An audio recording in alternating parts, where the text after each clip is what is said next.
How you liking the studio? You know what, man? I was anticipating everything because I already been watching like the videos and whatnot, and I was like pretty excited about coming, man, because you tore it up, man. From the last time we had it over there, and then you got it.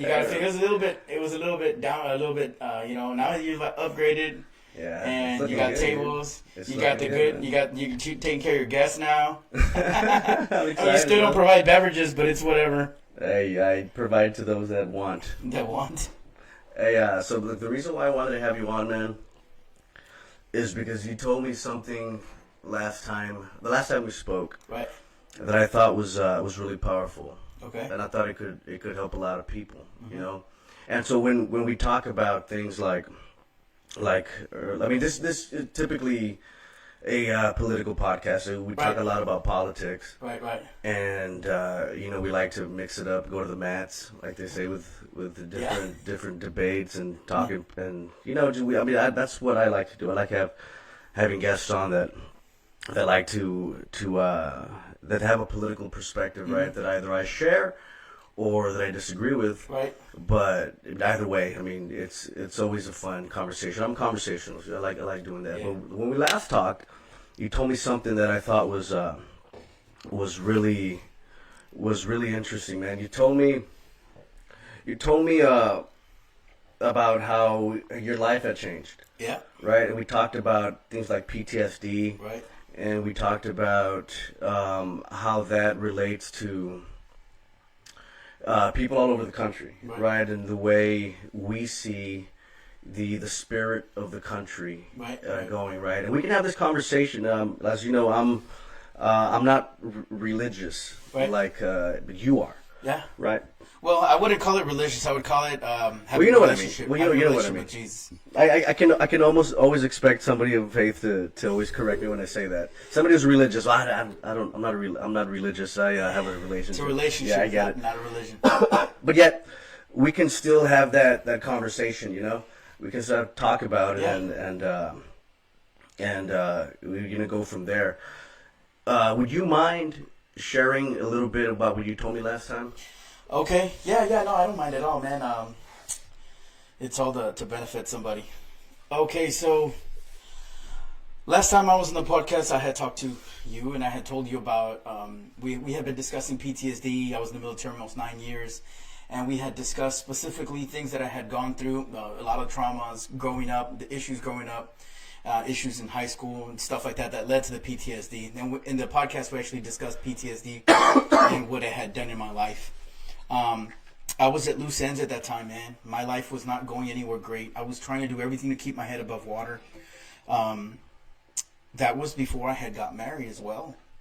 I got married in April 3rd, this 2019, and I thought everything was going great. But even that weekend, my wife didn't want me home because of whatever reason it was that we were arguing about. But I was still drinking and I was using drugs, man, and it wasn't. It Well, wasn't good. if you don't mind, I don't mean to interrupt. No, you. no, go ahead. Can you just give like a real brief timeline of when you went to war, Okay. and then kind of your struggles, after you had gotten back from work, Okay. trying to fit right back into civil society. Okay, so the timeline, real quick. I got in the military in 2005. I had my first deployment, came back home, my second deployment, and my PTSD actually started after my first deployment. I remember one of the first moments that I had was when they were having they have this color guard, when a veteran dies, they have like the gun salute. Right. So the gun salute was being rehearsed, like probably like a block away, but it was close enough that when the guns went off, I jumped and I was startled. It's just one of those things that as a veteran has PTSD, they're very watchful, they're very guarded, and they're kind of jumping. They know to turn to see what's going on. So that started then. The PTSD started then. I didn't know it. Now I can identify it, but then I didn't. I mean, the heavy alcohol use, the drug abuse, the being just reckless. That's one thing that veterans with PTSD have is they have a lack of care, I would say, for their own being. Impulsive.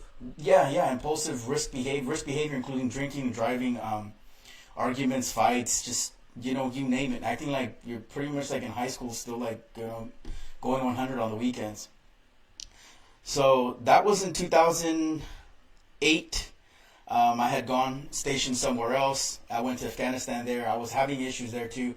I mean, it followed me. PTSD followed me. I was getting in trouble with my career in the military, and it was not going anywhere good, man. I thought that I wanted to just be in. I wanted to be deployed, man. I thought my sole purpose in life was to die in war. I mean, a lot of veterans, if you ask them right now, they're like, man, why couldn't I have just died over there?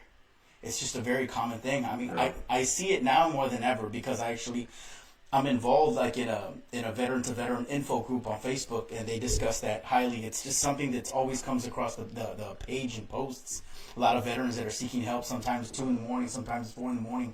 People can't sleep because of everything they're going through. But anyway, getting back to me, it started from there, man. It started 2007, 2008. I got back, and for my next duty station, I started getting in trouble, and it was just alcohol, man. It was heavy. Alcohol was heavy. It was a heavy issue with me, and I never saw the symptoms because it was always like, hey, man, be hard about it. You know, nobody's going to get help or anything like that.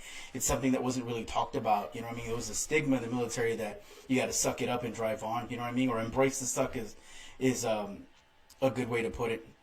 No matter what you're going through, and learn to love that pain. Right. So the process of that pain. So yeah, man, that's how I came across having.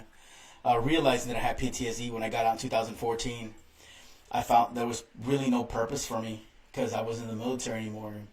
Having to figure life out all over again, I wasn't ready for that. The stresses that came with it, with relationships, with going to school, the stresses of school.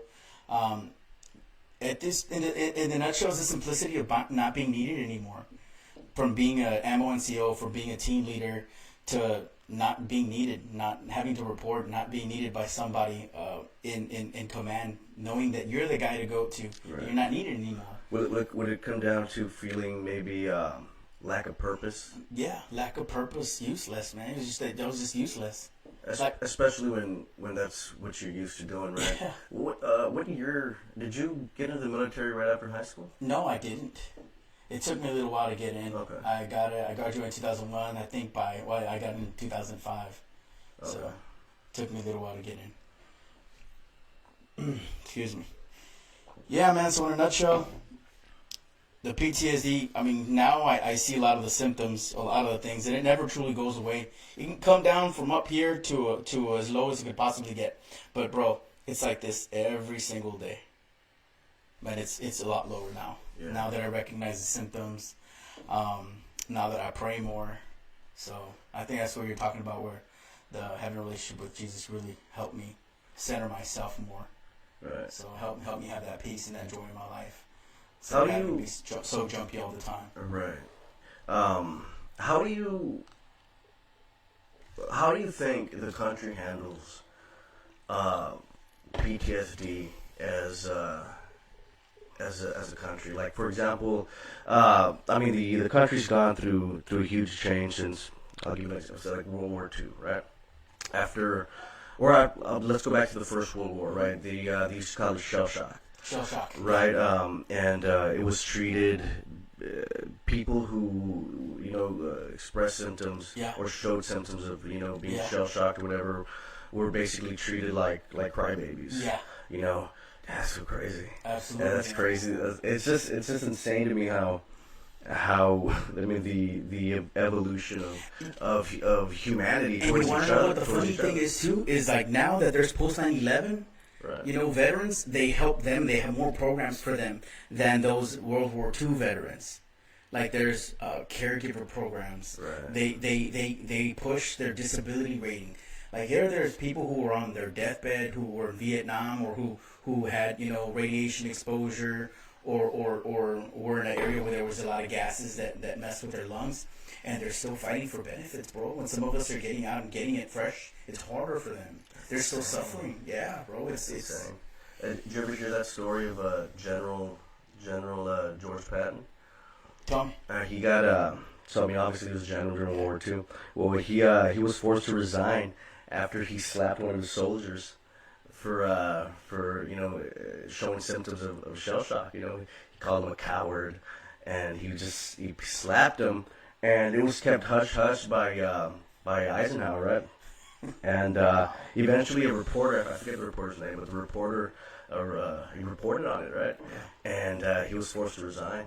He was forced to resign. Well, he didn't really resign yet. You know, during this time, I saw it in a documentary. It wasn't Jane Fonda, was it? I'm just joking. Nah, dude, come on. She was alive back Yeah. then. I don't think she was working with an network. Of Vietnam fame. Yeah. No, but there was a story about Hitler having heard about the story, and he was like, "No way! There's no way they're gonna sideline their top general because he slapped a soldier."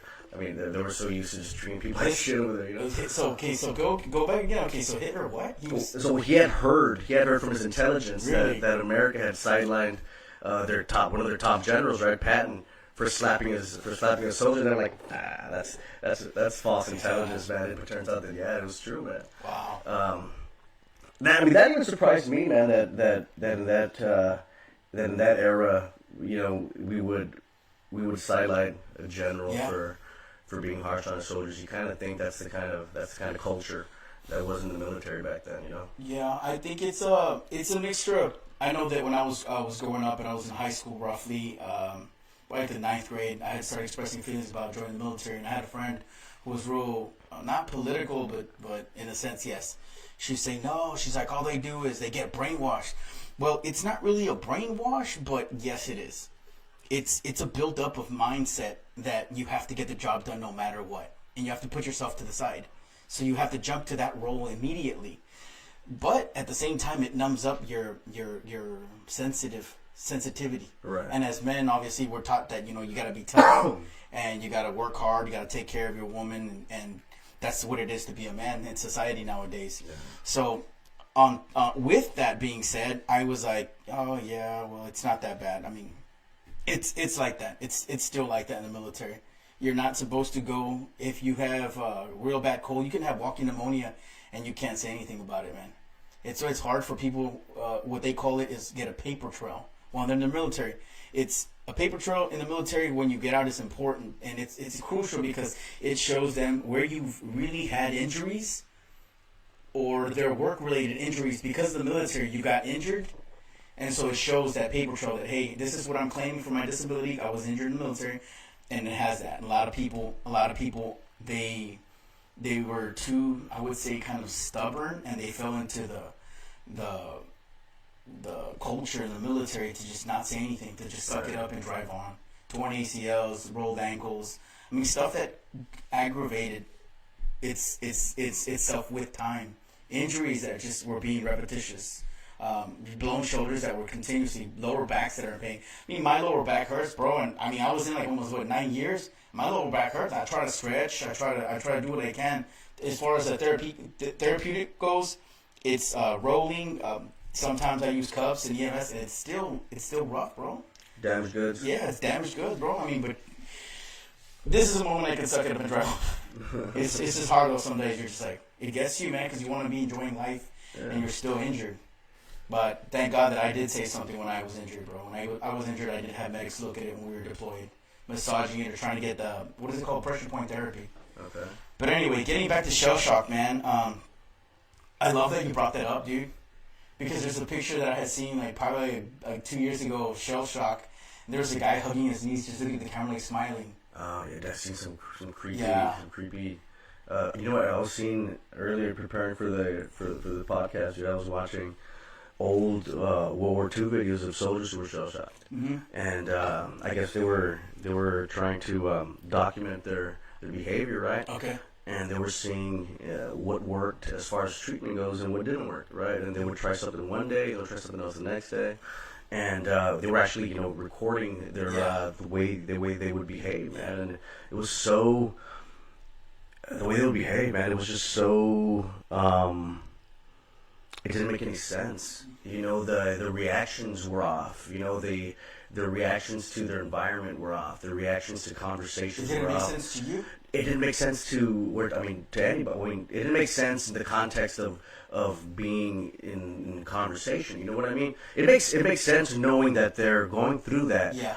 But I guess what I'm trying to tell you is that it would be like we're in here having a conversation, right? Right. and the emotions that you're expressing to me would be that if you were in a different environment. In other words, their emotions weren't, they lost calibration of the way they reacted to certain environments. You understand what I'm saying? Am I saying that right? So like, they'd be acting like if they were on a roller coaster right now, as if you're having a conversation, they'd be their mind would just be somewhere else, you know. Yeah. And I was watching that, and it was like watching somebody who's crazy. But then they were able to help them out, and they were able to get better over time. And I think that was one of the first, instances where they were able to understand the situation, right? Yeah. Post World War II, they were able to say, okay, well, this isn't cowardice, man. This isn't people who are scared. These are people who are. And it's at high degrees. I mean, because there's levels of PTSD, I would say. And it's just like people smoke marijuana. They're one of the reasons they say that you can't gauge marijuana. From a medical standpoint, in the VA, they cannot offer, or once it's legal, they can't give it to the soldiers. One, because they can't gauge like how much you smoke gets you at what level of high. So because it's not regulated. Exactly.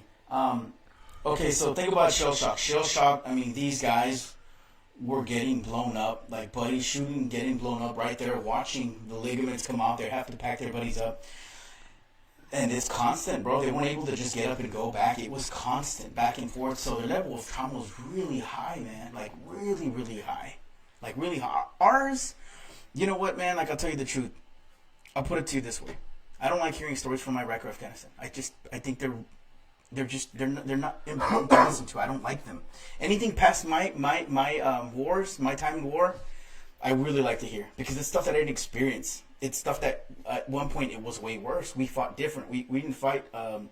We fought a military that was military on military, not hide and seek. Boom boomers. It was just people like actually you're going at it back and forth. And these guys are just they pop up shoot and you go look and they're like gone. You know what I'm saying? Right. So it's completely different in that aspect. You're not solidly. I mean, at some points, yeah, they're having 1 hour, 2 hour battles back to back to back to back. I got that. But I'm saying is, it's if that was the same consistency as World War One, World War II, Vietnam, Iwo Jima, the Pacific, it would be the shell shock that you saw then now, and obviously we'd have better technology and better medical practices to help facilitate people who have PTSD. Right. When you came back from Iraq. Mm-hmm. Let me generalize what I'm about to tell you. What's the biggest obstacle that a soldier who comes back from war faces once they're trying to get back into civil life? Is it themselves, as far as feeling like trying to get any type of help is kind of a judgment on their bravery, or kind of is it an ego thing, or is it a society isn't giving a helping hand enough thing? Is it the government, the VA, why is there so many cases, in your opinion, of soldiers feeling just so helpless to the point that they commit suicide? I think that it's the culture, man. It's the culture that we have as men to be so hard. Now, if you think out here being hard, is part of being a man. The culture to be hard, to be tough. In the military, when you go through things like you're actually going through something that's a lot more traumatic than you would say something out here like stress at work or whatnot. There's more of a military structure, so you know who to say yes to, who to say no to, who you can talk to, and who you can gripe and complain to, so to speak. And then just having that show, like, hey man, suck it up. Like, no, nobody's going over there. Like, it's either yes or no, and like nobody's going. Nobody's going. Your feet hurt that bad? Yeah, go. All right, you vagina or whatever it is they call you. Go. They go. Dude, get them out of here. Just get them out of here to go get seen. Right. And then you just get pushed over to the side, so you're not treated like a human being. You know what I mean? You're treated like that one soldier who can't suck it up and drive on. We don't need you. We need somebody who's tough. We got to get rid of this guy or move him to another platoon or change squads with him so we can have all our stronger ones over here. Because if it's like a job, man, at the end of the day, if you get fired, like, they're going to replace you with somebody else. Like, you're not anything really to them. I mean, yeah, you build up brotherhoods. Yeah, but people really want to fight. You know what I mean? I know there's a lot of soldiers that really, really want to fight. And in order to still be in the fight, you have to suck it up, because that's the culture that's created for men and women to be tough. To be tough. I mean, to an extent, you have to be tough mentally to get through whatever you're going to go through. To be away from your family for such a long time.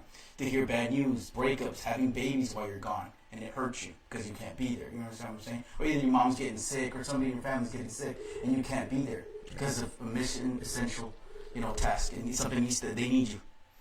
So those things on top of you having to be tough starts building up, I would say, a certain thing to build up, a certain mindset, a certain standard to uphold. On these webs, on this particular place that I go to, it's called Veteran to Veteran Info. There's a lot of veterans that need help. Like, they reach out, people are out there praying for them, talking to them. I mean, dude, if I look up right now, there's like one problem, and then there's like 300 comments, because veterans are helping other veterans get to the. Man, if you're on here, I just read it yesterday. If you're on here, you obviously need help. The guy says, I don't want your sympathies, I don't want your thank yous. Are you going to get through it? Or, you know what? I don't need your prayers. I'm done with this. They're just done, bro. They're done having to stress out with what to do next with their life, what their purpose is, what to do. It's the culture that has built us to continue this way. Instead of on the way out, because when you get back from deployment and you go through this little rinky-dink class about PTSD and about being ready, and it's not anything, and you're around other soldiers. When I was like getting back from deployment, you go into like this big room and there's cubicles and they're asking you questions. These, I don't know, psychologists, social workers are asking you questions. Can you sleep? Are you suicidal? And you can't say things out loud that you really feel, because they're in the cubicle next door, and then cubicles down, everybody's standing in line waiting to get seen too. And you want to get in so everybody can get in and go. So they're just like, go one after another. Okay, go, next. All right, you're good to go. You're good at the station. Stamp. Bye. You understand what I'm saying? Right. Just to get through it. So imagine if everybody literally sat there. I know you hate when people say that. Imagine if everybody sat there and had something wrong that really spoke up, not just anybody, but people that really, really had something bugging them and they want to speak up. Imagine how long that process would take. They would say, hey, your outfit isn't ready to go, dude. Yeah, you guys they're messed up. And then it starts going down. They start looking down on you. You guys aren't ready. You guys, and you have a standard to uphold. Right. Whatever company you're with, you're the best, or try to be the best. Competition, best platoon competition, best company competition. Who has the better PT score? It's always about being the best. And if you have those guys in your team, then you're not going to be put somewhere. You know what I mean?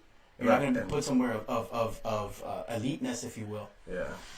Does that make sense? No, yeah, it does make sense. I also imagine it's kind of difficult to break the ice with somebody, to get them to a point where they're going to open up about what they're feeling. I mean, if you're talking to a friend, right, and you sense something's up, and you're trying to talk to them, you're trying to get to that point where they're going to feel comfortable enough to be like, all right, look, man, this is really what's going on. I mean, it's hard enough to do with friends. Well, this is one thing that imagine with warriors. This is one thing that I found obviously through a lot of prayers. Something that I found is I'm gonna take it to the Lord real quick. Something that our pastor teaches us is let them see Jesus in you. Let them see God's light through you, through your actions, through the way you talk, through the way you act, through the way you are with people. And I mean that by saying that, what it means to me is show yourself your darkest weaknesses. Right. I can stand before anybody now, comfortable, knowing myself, confident as a young man, knowing that I can show somebody my weakness in hopes that they will, whisper later, hey man, I would do something like that. And it always takes that one person to set that example. Even if I have to do it 1,000 times, there's going to be that one person that's going to come out and say, hey man, that talk really helped me. And as long as I get that one person, I show my weakness, and if they can say, hey, you know what, man, I kind of went through something like that too. And then they start talking to somebody. And as veterans, our next mission, once we're out, is to get another veteran to open up. No, that's what I try to do, brother. So it's okay. So let's take it back a little bit. there's a bit of an incomplete picture here. So, Okay. um, PTSD. I'm gonna get personal with you Okay. because I know because we've talked about this before, and that's one of the reasons why I wanted to have you on. And I said earlier that I got a very very very special guest on, Ta-da. right? And I really do believe that, man, because Thank one of you. the things that I like about you is that you don't speak with an ego. You know, the rest of us, man, we got ego to spare. You know, and so when you know, so for example, when a person is wrong about something, you know, they try to save face a lot. You know, and they it's hard for a man to say, you know, I was wrong about something, I was wrong about this, especially when you're rarely wrong. Yeah. But you, I mean, you, it's very easy for you to tell somebody, hey, look, I love you, and I want the best for you, and this is what you know. You have that mark of a leader with a lot of empathy. You know, which is why I think you're really effective in the way you communicate, and especially in your ability to outreach to veterans and to people who are just you know in going through something like depression. You know, depression is no joke. It's not. Um, It's not. even the way we as a country view something like depression has evolved so much. It's progressed so much over the years, man. We used to think of these things as weakness, you know, and you know, addiction. We used to think that we used to think of these things as just you know just weakness, you Well, know. let me give you a quick thing right here. Just let me interrupt you real fast. Yeah, go ahead. It's on the topic. We're in the society again. Going back to the culture, we're in a society where if you talk about something, you're weak. See, everybody doesn't want to talk about them having problems at home with their wife, or that they can't stop, you know, gambling because they want to uphold their status or their life that it's awesome and great. Um, but they do want to go speak to a counselor when things hit the fan, when their marriage is about to collapse. They do want to go seek some sort of counseling, or they want to talk to a friend, or they want to vent on social media when things are going to hit the fan, instead of just teaching people that it's all right to talk about your problems. Because in our weaknesses, we sharpen each other up. Because there's not something that you're going through today that somebody didn't go through yesterday. They can help you get through it if you only spoke up. And if only that person said, hey, man, I went through that. I know what you're going through, bro. I got you. We try to hold save face, if you will, right? So, anyway.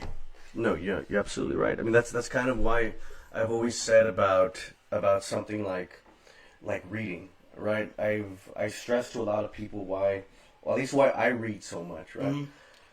Especially nonfiction, because there's nothing that somebody before you hasn't gone through that you won't go through in the future, right? And so you're kind of learning from the experiences of others. Right. That's why reading comes in so handy. Yeah. Somebody, this is just an example. Somebody like Charles Darwin, right, who spent his entire lifetime studying something like a finch, which ends up being a bird, right? But he spent his entire lifetime studying this bird, right, different species of this bird.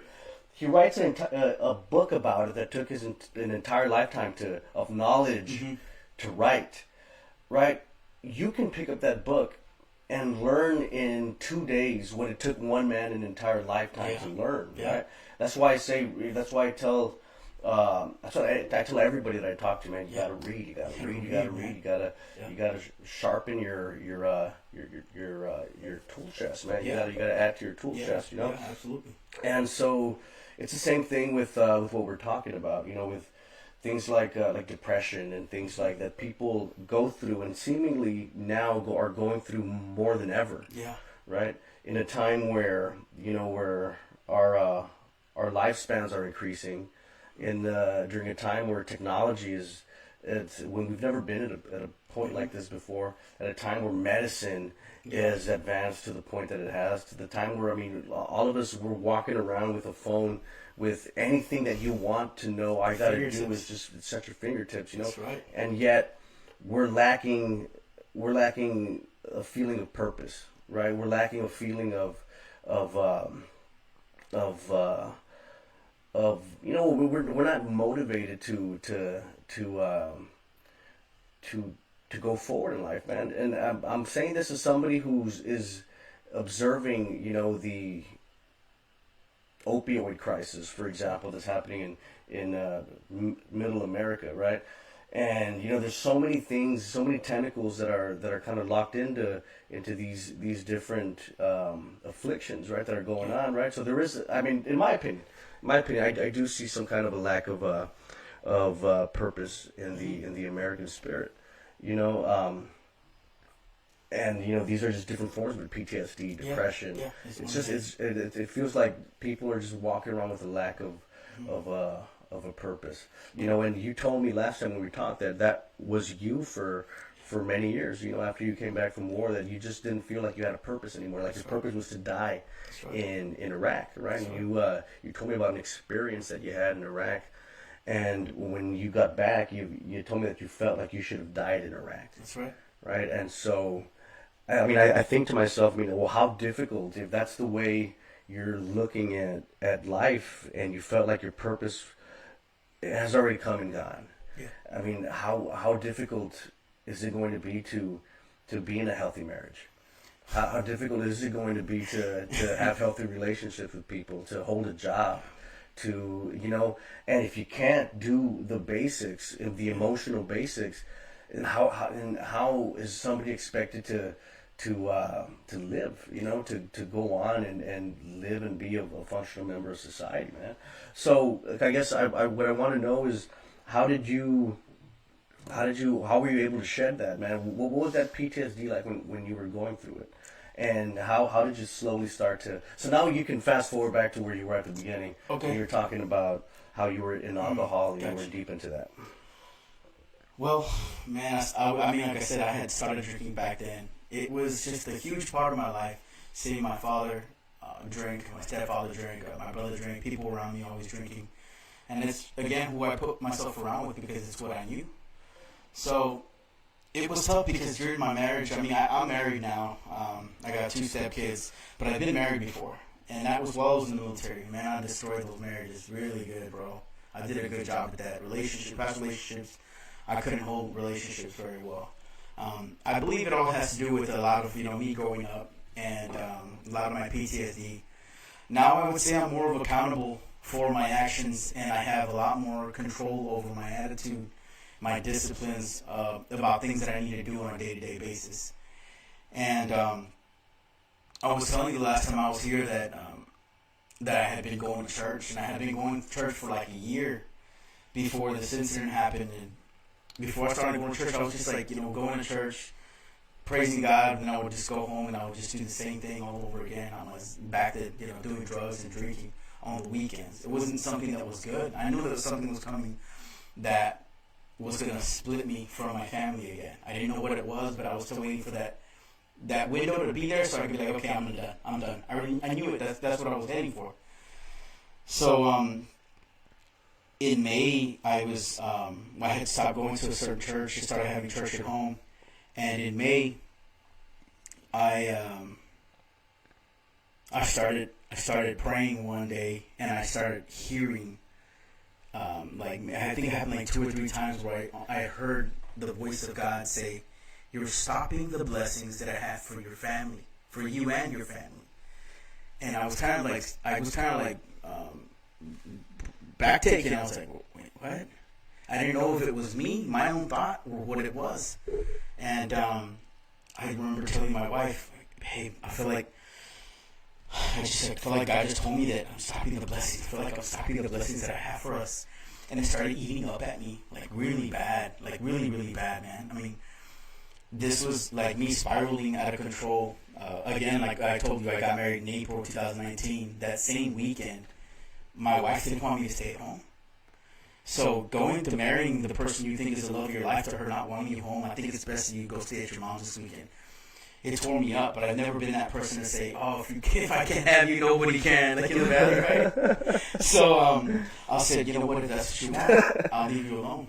You say like in the valley too. Hey, for instance, in the valley, man. I mean, well, it's probably because this is where I learned. Anybody other here out there would be like, "Yeah, it's back here too." But anyway, I respected my wife and her decision, and I completely left her alone all weekend long. And she tried to get a hold of me, and I was belligerent, man. I mean, I remember looking at my phone, like, did I make these phone calls? And seeing when I had called her and I had talked to her, I didn't even know what had happened until later we spoke about it. But I had, she had filed a missing person report on me. I remember that. I don't remember if she called you to ask you, hey, have you talked to him? Blase, blase. But anyway, so that weekend happened. That was April. Things didn't get better immediately. April. May came around the corner. And May is that's when I'm telling you about right now, when I heard the voice. So all of May was eating me up. June is where I was on my knees crying, like just straight crying. It was at night, it was during the day, in the morning, because I'd get up in the morning and pray, and then at night. I remember there was this one time, brother, where I was laying next to my bed, and I put my cross, because on my knees, I put my cross on the floor. And my wife was just like on her phone. She just like looks at me, like literally looks at me, and she's like, get back on the phone. And I just buried my face in the pillow, and I cried, man. I mean, I cried like I had never cried before. Because I was just tired, man. I was tired of living. I was tired of the pain. I was tired of the anxieties, the depressive thoughts, the being put down, not being good enough. The why didn't I die in Afghanistan like I should have? Why didn't I die in Iraq like I should have? Like I have no purpose. Like I failed at this. I can't stop drinking. I can't stop doing this. It was all can't, back and forth.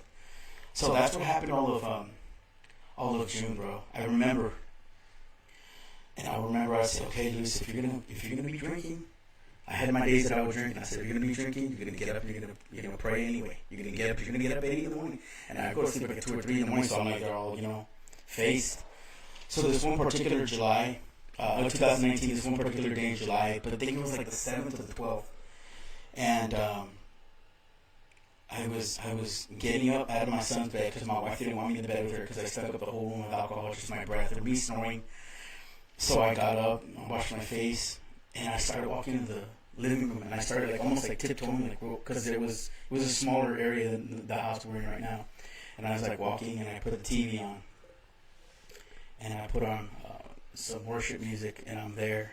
I put my hands like this, and I start crying because I'm ashamed. I did it again. Here's another day when I did it again. And I think the pain was coming heavy from knowing that I was doing the wrong thing and knowing what I heard that day, that I'm stopping the blessings, but I didn't know how to stop it. So at this point, I was also seeking counseling through my pastor at the old church. He's a great dude. Helped me a lot, man. I told him, I remember before that I told him, it's like my wife had told me one time, she said, it's like you get this itch. Excuse me. And I said, yeah, it's like I get the itch. So I told him, I think it's like I get this itch, like I want to scratch. And he looks at me, and he's looking at me, and he's like, you know that God can scratch that itch, right? And I looked at him like, what? I mean, I believe in God, but at that point, I didn't believe as much. I didn't have that relationship with Jesus as much as that I do now. So when he said that to me, I was like, okay, and it started eating me up alive. Like when I say eating up alive, it's like I had the conviction that you're doing something wrong. You're doing something wrong. So I knew it. Anyway, that morning, I had my hands like this. There was a song came on and said, look where the chains are now. And I remember being shaken and saying, look, open your eyes. It was like a dream within a dream. And I opened my eyes, and there was a little demon, flat black demon, with the same chains that I have, alcohol and addiction of drugs, on my wrist, and they were off my wrist, and they were on his wrists. And what I thought to see a huge giant was a little baby giant, a little baby demon, flat black, useless, just harmless. And I saw him as a giant, and he was just squirming it was like almost like a slow motion. He was going, like he was being held back by those chains. And I remember hearing God say, that's it, you're healed. That same weekend came around the corner. This was like a Sunday. Went to church there at home. And the next weekend, my wife says something like, you're not going to drink this weekend? And I'm like, no, I don't drink anymore. Just like that. She's like, what? I don't drink anymore. And she's like, oh, okay. And she told me, getting back to what she said that one time, she's like, when I heard him say that, and it was almost like, oh, okay, yeah, whatever. Like, I didn't take him seriously. But then the following weekend came, and she's like, you're not drinking? I was like, I told you I don't drink anymore. And I haven't picked up alcohol since that day that God told me to open my eyes, and those chains were on him. I haven't thought about it. I mean, it's so funny because sometimes walking to the store in the maña, I walk straight towards the alcohol, and I'm just like, what am I doing? Like, get out of here, man. Like, I take a left. I know that feeling. Yeah. But praise the Lord, man, it was only because of that. It was only because I truly believe it was because of my willingness, my willingness, my deep surrender, that I was like, Jesus, if you're really there, take this from me. Take it from me. Take this pain. But I felt worthless, bro. Like, I mean, worthless. Everything we just talked about right now, not having a purpose, being suicidal, I was right there, man. I still carry the veteran suicidal card in the back of my wallet. And I'm not saying that it's gone. I'm not saying the PTSD is gone. I'm not saying that I wake up in dreams having, this, but I'm telling you that it's at an all-time low. And I can be tested in patience throughout my day. And if I keep my eyes on him and I pray, Lord, just take it, Lord, just take my peace. Even this storm going around without, it's still at an all-time low, man. Like, I'm still, like, my anxiety is an all-time low. Like, I don't respond with such anger towards my wife with something simple. I still freak out sometimes. My wallet earlier, before we went out to this wedding, where's my wallet? She's like, look, babe, it's right here. I was like, thank you. Like, my heart started beating faster already. I was getting upset. Why? I don't know, man. I wish I didn't get, so upset, but it's what I got to deal with. And that's what a lot of other soldiers got to deal with. And not just them, that's what a lot of people deal with in general. Sometimes anxieties of things not going right for them. You know what I mean? This is just not something with PTSD. This is something that is riddling America's, back door, man, with bullets, bro, of depression, anxiety, drug abuse, alcohol abuse. And getting back to it, I know it's that culture. Man, what drives us to be so hard and emotionless, but then we don't know how to deal with those emotions. Right. And then a lot of time when we go through something traumatic, our brain tends to forget it because it saves itself from having to repeat that. But little do we know that last time that we sat here and I talked to you about PTSD, I watched that again and I cried like a baby. But you know what, man? I needed to hear that, dude. I needed to hear my pain. And it makes it easier for me to understand what I'm going through. Right. And the beauty of repetition, bro, and going through it again and again, so that you understand what you're going through. I know. And that's what I had told you last time, dude, that I'd listened to the podcast that we did about PTSD the first time, dude. I listened to it, dude, and it was better the second time that I had heard it. Yeah. But because it's almost like everything else, you do it, like we're having this conversation right now. You do it, and you just kind of, going through the moment, and then you forget about it, yeah, and you throw it out there. And when I put that podcast out there, dude, it got shared by so many different veterans and people I had never met, and said that it was a good conversation. It was a great conversation that really helped them out, right? I was like, okay, cool. I mean, yeah, it's doing what it was supposed to do, Yeah. And then, but it was a pretty long conversation. We talked like for an hour and a half. Yeah. Which is probably how long we're going here. Yeah. And we talked. Yeah, we talked for for an hour and a half, dude. But I listened to it again during work, and I heard it. And I'm like, oh, dude, this is why people were sharing the shit out of it, dude. Because it's really good, man. Like it's. I mean, it touched me. I can't say I've ever gone through anything even remotely close to that, man. But it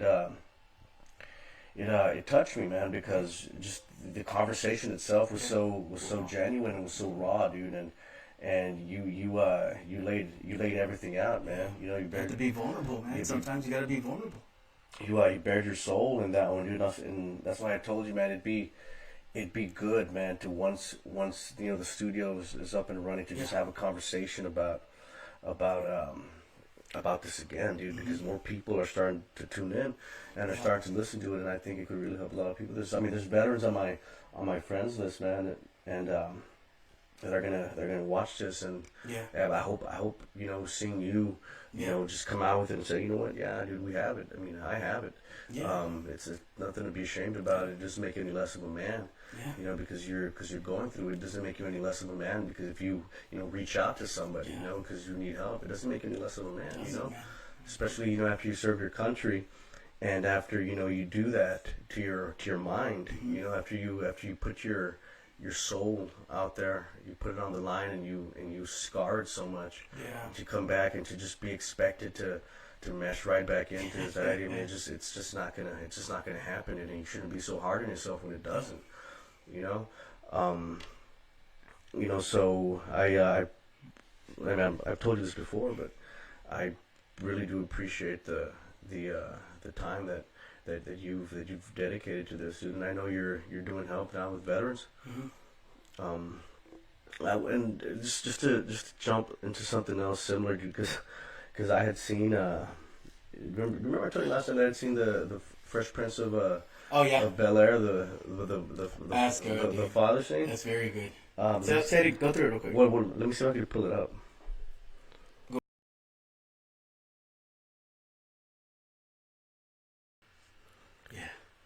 Man, dude. Hits you right in the feels, huh? Yeah. It's difficult now, man. That I'm a dad, dude. Yeah. And how so? Well, because it's difficult to not picture your son in that situation. You know, it's difficult to not picture. I keep telling everybody that being a dad is such a pansy, dude. Like it's like an emotional pansy, dude. Because every time, like I'll be out on the route or whatever, right? I'll see a kid playing around, dude. I imagine Alexander, you know. I imagine my son, and then or I see like a kid, you know, walking around crying or whatever, and I imagine my son. Or every time somebody tells me a story about a shitty ass dad or whatever, and they tell me about the pain of the child that went through that, and I imagine my son going through that. Or I mean, it's just so easy in my mind to like imagine, to switch it around, like to sympathize, and like imagine my son in there, dude. And dude, when I seeing this, man, it's difficult, man. Yeah, it's difficult, man. Especially like and it fits with the conversation that we're having, because when we are talking about how many people are walking around just destroyed, right? Just destroyed because somebody wasn't there, dude. Yeah. Just because somebody decided to walk out, or to not be there. I mean, just not be there. It's like that story I told you about the man who was going to be a dad, right? And he was super excited about it, and he was nervous at the same time, and anxious, because being a dad, it doesn't come with instructions, man. It doesn't come with a manual, And he was nervous. What if I fuck up? What if I'm not doing something right? What if I screw him up along the way? What if my bad habits rub off on him? What if my neuroses rub off on him? What if I inadvertently unwittingly just give him all of my insecurities? Yeah. What if I do? I mean, you think about those things, man. And he had a friend who was a psychologist, right? And he goes up to his friend and he tells him, "Okay, look, I'm excited about being a dad. I'm anxious. I'm nervous. And I need a piece of advice, man, that's gonna get me, feeling good about this, right?" And his psychologist friend tells him, it's simple, 3 words, man: just be there. Just be there. Be there for your boy. Be there for your daughter. Just be there. Everything will sort itself out. You'll figure it out, man. You'll figure it out along the way. But just be there, dude. The last thing you want is to unleash another kid into the world that doesn't feel like they're loved, that has a hole right through his heart that they're trying to fill up with all other kinds of pleasures. It's one of those things that we talk about, where we talk about the valley here, South Texas, where the fatherless rate's up like around 40% in some places. That's almost 1 out of every 2 kids, man, walking around with a hole right through them. And people always get offended when we talk about this kind of thing. The mother or the single parent always gets offended because they always feel like we're putting a judgment on them. Yeah. Right? But it's not about you. It's about the facts. It's about this isn't. There's consequences to behavior. Yeah. You don't have to be a scholar to know that there's consequences to everything that we do, yeah. right?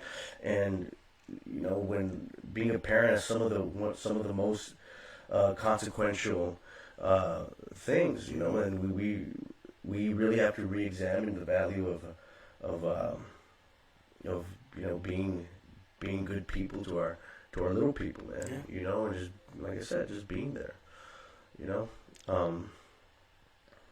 But yeah, dude, I wanted to show you that because I know I brought it up last time. I didn't know if you had seen it or not. Yeah. But I thought it was something. Piece, man. I think it's gone around Facebook, and I've had my fair share of tears because it hits right in the feels, man. One thing that he said at the end, I know we couldn't hear it, but I'm hoping they could. I think it was something like, when he says, "Why doesn't my father love me?" Or "Why doesn't my father want me?" Yeah, why does my father want me? Yeah. Not being wanted. Oh, it's ugly, man. Oh, man. Yeah, man. And I was watching something else along those lines the other time. They were doing, it was a documentary. It was a documentary about kids, who were growing up without dads, right? And the reporter was asking the kids, okay, so what is one, if you could ask your dad one question, and you knew he was watching this right now, what would you ask them? And the one question every child, dude, you're talking about 4 or 5 year olds all the way up to teenagers. Mm-hmm. The one question they would all ask: Why don't you love me? Yeah. That's the one question, dude, that just kept coming out. Brother, it's so sad, man. I'm gonna tell you a quick story. I talked to this one of my buddies. He wasn't my friend then. I knew him as an acquaintance on Facebook through another friend. But one day he wrote something on Facebook, and it was very awkward or off of him to write something like this. I knew him that well, enough to know that he was a faith-filled man.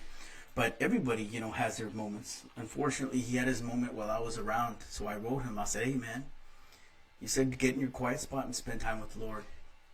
And I know I talk about the Lord a lot. I do. I'm sorry. I love him. Oh, it's so good. He says, "Hey, bro." He says, "Man, dude." He's like, "I do everything at my church. I do this at my church. I do this at my church." And he's like, "Bro, the men just aren't present, bro. Oh, there's mostly women. Like, the men are never present. They never step up to their role.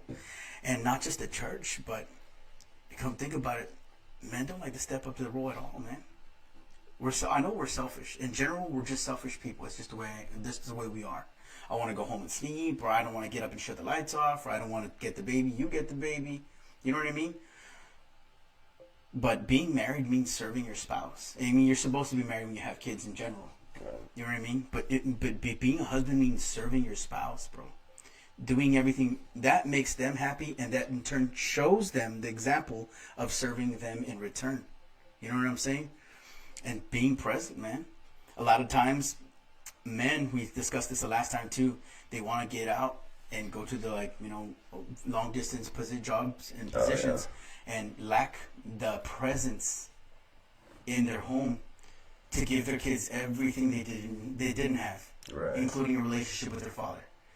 And that's the biggest thing, because we get tied up in the slave to the dollar, and we're being sold in exchange for a dollar in our relationship with our children and our spouses too. Yeah, we did talk about that last time, and it's not, dude. It's never intended to knock anybody who, or dudes who go out and work out in the oil fields, welding. A lot of people, they got to go. They got to pay the bills, man. Yeah, of course. People. Absolutely. So it's not intended to knock anybody like that. But I definitely wouldn't do it. I wouldn't trade it. I've been asked to go work in the oil fields and go make an extra $10,000 a year. But I told them that it's not worth the trade-off. It's not worth the trade-off. I was, when I was in the military. I was in the military for a shy of 9 years, and I don't have any kids at that time. I didn't have any kids, but I had nephew nieces, and they grew up so fast, man. And I missed them so much when I was away. I came back like, wow, you guys are grown, grown. And I was like, man, I can only imagine if I was your father, what I'd be missing. Right. You know what I mean? Or not just that, but other soldiers that put their country first, and they're having kids, and they're away. Their wives having the kids without them, and they can't see their son or daughter. That's what they call it, sacrifice, man. Yeah, it's a sacrifice, and I know it's important that we make sacrifices, and I just don't feel that these positions should be something that are long lasting. You know what I mean? Right. Maybe like for 2 years, 3 years to help you, or every other year. Yeah, I know I got to go for this year. I'm good. Yeah, but when you start having big gaps like that in your absence, it starts doing a lot to the children. It's difficult. We're supposed to, as men, we're supposed to be the discipliner, and teach our family. You know what I mean? And investing a relationship is huge, but again, when your son comes up to you, you're a different man than a lot of other men, and so am I. When I come up to my stepson or you and your son, I'll love on him, I'll hug on him, I tell him that I love him, I tell him how special he is to me, and I hug on him, so he knows that I love him. I always do get on him, of course, but it's a balance. It's a horrible thing when you hear, oh yeah, well, our dad was never the kind to like show us he loves us or to call us on his birthdays. And you're just like, what? It's like, man, how does that mentality, like, that numbness, their father did it to them, so their example is to do the same to their kids. Right. At what point do you say, my father was this way, so that's why I'm not that way? Let me tell you a quick story real quick. There were some twin brothers, and the twin brothers were beautiful baby boys, and they had a dad who was a huge alcoholic. I mean, this guy would, drink all day and night. Anyway, so sometime later, the people that know him saw that son, one of the boys, the first boy, and they saw him, and he was an alcoholic, just faced, and they say, why are you like that? And he's like, well, it's because my dad was like that, so he was an alcoholic himself. And another time they saw the second twin boy, and they were like, wow, man. He's like, you don't drink at all? He's like, nope, I don't. He's like, why? He's like, well, because my dad was an alcoholic. So you really got to own up to it, stop being a victim, and follow through with being disciplined to say no, to try to get better, to try to do things. I know it's hard, man. Life isn't easy. It's not easy for any one of us. I'm going to go home and something's not going to be right when I get home. But it's up to me to say, you know what? Take a deep breath. Is this worth what I'm going to get into? I don't know if my dogs have gone out the fence. I don't know if one got loose. I don't know if he's in the neighbor's yard. There's a number of things that could happen.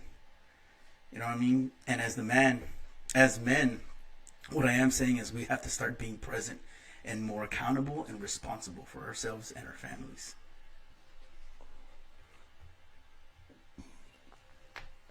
Excuse me. Yeah, man. I hear what you're saying.